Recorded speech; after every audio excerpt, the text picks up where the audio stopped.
ప్రేమ నమ్మకమైన తండ్రి, మీ పవిత్రమైన పాదాలకు స్తోత్రాలు స్తుతులు చెల్లించుకుంటున్నాను తండ్రి. గిబియా వారిలా తండ్రి, యాబేష్ గిలాదు వారిలాగా నాహాషు చేత చాలామంది బాధపడుతూ ఉన్నారు. నాహాషు నా తండ్రి వారికి కలిగించిన ఇబ్బందిని బట్టి యాబేష్ గిలాదు వారు నాహాషుతో యుద్ధం చేయలేక ఊరూరా ఇశ్రాయేలీయుల సహాయాన్ని అడుగుతూ ఉన్నారు. మా పక్షమున యాబేష్ గిలాదు వారు అంటున్నారు, నాహాషుతో యుద్ధం చేయటానికి వస్తారానని. గిబియా వారి మధ్యన మాటలు చెప్పినప్పుడు సౌలు ఆవేశపడి వారి కొరకు తాను ఇశ్రాయేలీయులను పోగు చేసినట్టుగా ఈ రోజున ప్రపంచమంతా కూడా నాహాషు ప్రజల్ని కలవరపెడుతున్నాడు. ప్రభువా, వానితో యుద్ధం చేయటానికి ప్రజలను పోగు చేయండి. అనేక మంది ప్రజలు నా తండ్రి నీ వైపున నిలబడి నాహాషుతో యుద్ధం చేయటానికి, ప్రజలను విడిపించుటకు, వారి కన్నీళ్లు తొడవటానికి మీరు కృప దయచేయమని యేసయ్య నామంలో ప్రార్థిస్తున్నాను తండ్రి. Amen, amen. సెప్టెంబర్ మాసం 11వ తారీఖు 2025 గురువారం. అద్భుతకరుడైన దేవుని నామంలో 2వ దినవృత్తాంతాల గ్రంథము 20. ప్రియులారా, 18వ వచనంలో ఉన్న విషయాలే మీతో మాట్లాడుతూ ఉన్నాను. ఆత్మ పొందిన యెహజీయేలు గురించి ఆయన ఒక దేశాన్ని, దేశ ప్రజలను ధైర్యపరుస్తూ మాట్లాడిన మాటలు ఈరోజున ఆత్మ పొందిన బిడ్డల్లో యెహజీయేలులాగా ధైర్యపరిచే మాటలు లేవు. హీనపరిచే మాటలు, హీనపరిచే కార్యాలు, పనికిమాలిన మాటలు, ఇలాంటివి ఎక్కువ ఉన్నాయి. అప్పుడు వీరు పొందిన ఆత్మ ఏది అనేటటువంటి సందేహం కూడా వస్తుంది. సౌలు దేవుని ఆత్మ పొందిన తరువాత ప్రవక్తలతో పాటు ప్రకటన చేశాడు. దేవుడు అతనికి క్రొత్త మనసు ఇచ్చాడు. ఆత్మ పొందినటువంటి బిడలకు దేవుడు ప్రకటన చేయడము, క్రొత్త మనసు ఇవ్వడము, ఇవన్నీ జరిగాయి. ఆ క్రొత్త మనసు ఎంత పని చేశాదంటే, యాబేష్ గిలాదు వారు గిబియాలోకి వచ్చి తమ మీద నాహాషు యుద్ధం ప్రకటించాడు అంటే సౌలు అత్యాగ్రహము పొందినటువంటి వాడై ఈ రీతిగా ప్రకటన చేశాడు. ఎవడైనను సౌలుతోనూ సమూయేలుతోనూ చేరని వాని దుక్కిటెద్దులు ఈ రీతిగా మొక్కలు చేయబడతాయని చెప్పాడు. అంటే దాని అర్థం సౌలుతో చేరాలి.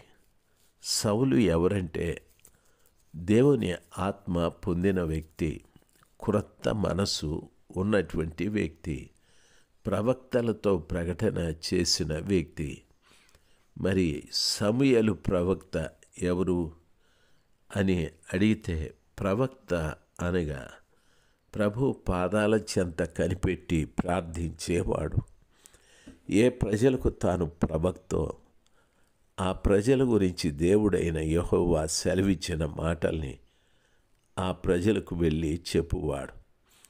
ఆ ప్రజలకు వెళ్ళి చెప్పేటప్పుడు ఆయన ఇజ్రాయేలు ప్రజలకు కానీ, యూదా ప్రజలకు కానీ, వారిని పరిపాలిస్తున్న రాజుల భయము కానీ ఏమాత్రము లేకుండా నిర్హేతుకముగా తాను భయపడేటటువంటి వాడు.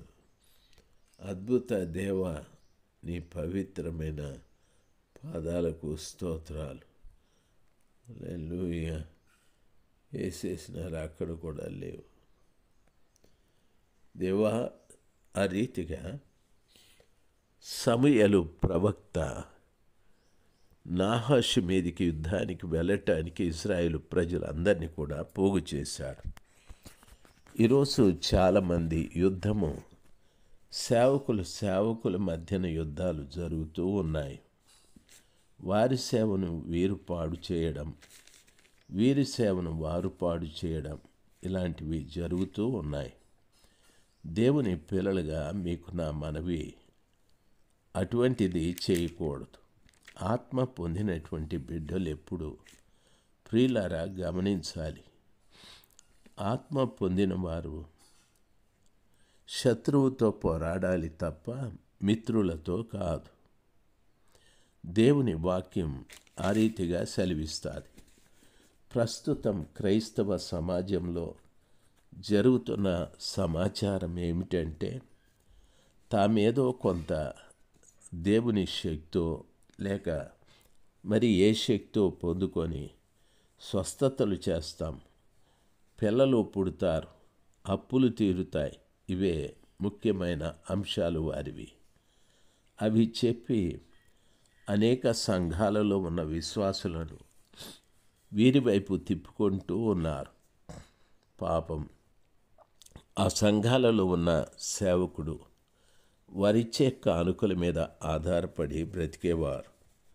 ఇప్పుడు వీరు అక్కడక్కడ పెద్ద పెద్ద సభలు పెట్టి, మేము చేస్తున్నది చూడండి, మేము వృద్ధాశ్రమము, పిల్లల ఆశ్రమాలు పెట్టాం, దేవుడు మా ద్వారా ఇంతమంది పోషించబడుతున్నారని వారు అన్నం తినడము, లేకపోతే వారు చేసే సహాయాల గురించి చెప్పడము, వీడియోల్లో చూపెట్టడము, ఈ రీతిగా చేసి జనాకర్షణ, ప్రజలను ఆకర్షించుకుంటూ ఉన్నారు. ప్రభు వాక్యంలో పౌలు సువార్త వలన మిమ్మను కంటిని అంటే, వీరు వేరే వార్తలు చెప్పి ప్రజలందరినీ లాగేసుకొని వారి దగ్గర ఉన్న సొమ్మంతా కూడా దోచేసుకుంటూ ఉన్నారు. ఇదంతా కూడా ఆత్మ పొందిన బిడ్డలు చేసే పని కాదు, వేరే ఆత్మ పొందిన వాళ్ళు చేసేటటువంటి పని. కాబట్టి దేవుని బిడ్డలు ఆలోచించాలి. మీరు పొందుకున్న ఆత్మ దేవుని వద్ద నుండి వచ్చిన ఆత్మయ, లేకపోతే వేరే ఆత్మయ? దేవుని పిల్లలు వినాలి. సౌలు అత్యాగ్రహము పొందింది ఎందుకంటే నాహాషుతో యుద్ధం చేయటానికి. ఈరోజు కొంతమందికి అత్యాగ్రహం వస్తుంది. ఈ అత్యాగ్రహముతో వారి కుటుంబీకులతో పోట్లాడతారు, విశ్వాసులతో పోట్లాడతారు, ఓ గ్రామస్తులతో పోట్లాడతారు, సమాజంతో పోట్లాడతారు. ఇవన్నీ కూడా దేవుని ఆత్మ కలిగిన వారు చేసే పనులు కాదు. దేవుని పిల్లలు గమనించాలి. యోబు గారు ఈ రీతిగా మాట్లాడుతూ ఉన్నారు. యోబు 27:2 నా ఊపిరి ఇంకను నాలో సంపూర్ణముగా ఉండుటను బట్టియు దేవుని ఆత్మ నా నాసిక రంధ్రములలో ఉండుటను బట్టియు అంటాడు. దేవుని ఆత్మ ఎక్కడుంది అని అంటే, నా నాసిక రంధ్రములలో ఉండుటను బట్టియు అని. ప్రియులరా గమనించాలి. సర్వశక్తిమంతుడైన దేవుని ఆత్మను గూర్చి అపోస్తలుడైన పౌలు గారు చెప్పిన మాట, నీ దేహము దేవుని ఆత్మకు ఆలయమని నీవెరుగవా? నీ దేహముతో దేవుని మహిమపరచాలి అని చెప్పాడు. దేవుని ఆత్మ ఒక వ్యక్తి పొందుకుంటే, ఆ పొందిన వ్యక్తి తన దేహంతో దేవుని మహిమపరచాలి. అంతేకాని దేవుని దుఃఖపరచకూడదు, దేవునికి భిన్నంగా ప్రవర్తించకూడదు. దేవుని ఆత్మ పొందిన ప్రతి బిడ్డ తన దేహంతో దేవుని మహిమపరిచి ఘనపరిచి ఆయనకు కీర్తి కలిగేటట్టుగా వ్యవహరించాలి. అలాంటి కార్యాలు ఈరోజు ఎవరు చేస్తున్నారు చెప్పండి? చాలామంది ఆత్మ పొందామని అంటున్నారు, కానీ వారి ద్వారా దేవునికి మహిమ కలగలేదు. ప్రియులారా, వాక్యం ఆ రీతిగా సెలవిస్తుంది. చూడండి, నా ఆత్మ నాలో కరిగిపోయి ఉన్నది. ఆపద్దినములు నన్ను పట్టుకొని ఉన్నవి. అయినను నరులలో నా ఆత్మ ఒకటి ఉన్నది. సర్వశక్తిగుడగు దేవుని ఊపిరి వారికి వివేచన కలుగజేయును అని చెప్పాడు. దేవుని పిల్లలుగా ఆలోచించాలి. భక్తుడు అంటున్నాడు, నా ఆత్మ నాలో కరిగిపోయి ఉంది. అయితే నరులలో ఆత్మ ఒకటి ఉంది. సర్వశక్తుడగు దేవుని ఊపిరి వారికి వివేచన కలుగజేయునని. అనగా దేవుని ఆత్మ పొందిన తరువాత మనలో ఉన్న ఆత్మ కరిగిపోవాలి. బాగా గమనించాలి. మంచు కరిగిపోతుంది. కరిగిపోయిన తరువాత అది ద్రవరూపంగా మారిపోతుంది. మంచు కరిగిపోతుంది. అది కరిగినప్పుడు సూర్యకిరణాల ద్వారా ఆవిరైపోతూ ఉంటుంది. ఆ రీతిగా ఆత్మ పొందిన వ్యక్తిలో వాని ఆత్మ కరిగిపోయి దేవుని ఆత్మ పని చేయాలి. అయితే నరుని ఆత్మ, దేవుని ఆత్మ రెండు పని చేస్తూ ఉన్నాయి. నరుని ఆత్మ తాను బయట తిరిగేటప్పుడు లేక బయట ప్రజలతో ఉన్నప్పుడు, దేవుని ఆత్మ మందిరంలో ఉన్నప్పుడు నీ లోపట ఏ ఆత్మ పనిచేస్తుంది? నరుని ఆత్మయ, దేవుని ఆత్మయ? ఈ విషయాన్ని బాగా వివేచించి చూడాలి.